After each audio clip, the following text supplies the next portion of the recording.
بيقول ان هم فضلوا معتصمين، ودوت اثار غضب القائد الفرنسي منهم، وبدأ ان هو ينذرهم 3 مرات ان هم يفضوا الاعتصام اللي هم عاملينه دوت، وكل واحد يروح على خيمته.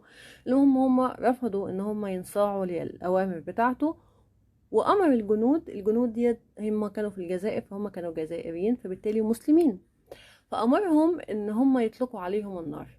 المهم الجنود ما سمعوش كلامه رغم التهديد اللي هو هدده لهم. وطبعا هو في الوقت دوت ما كانش فاهم الجنود ليه عملوا كده هوت وما اطلقوش عليهم النار زي ما القائد بتاعهم امر. اكتشف ان هم مسلمين، واكتشف بعد كده هوت ان احنا في ديننا الاسلامي ما ينفعش ان احنا نضرب ناس عزل عن السلاح.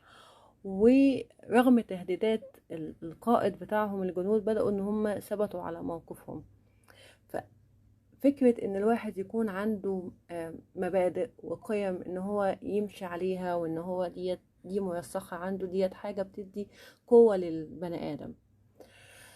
في مبادئ معينة وقيم معينة بتتغير مع الوقت، بس امتى بنكتشف ان بجد ان القيم ديت راسخة عندي، او ان انا صاحب قيم او كده؟ هو في وقت الشدة، في وقت التهديد، اعرف ان انا حد صاحب مبدأ، ولا انا بقول كلام وخلاص. اتمنى تكونوا استفدتوا. مع السلامة.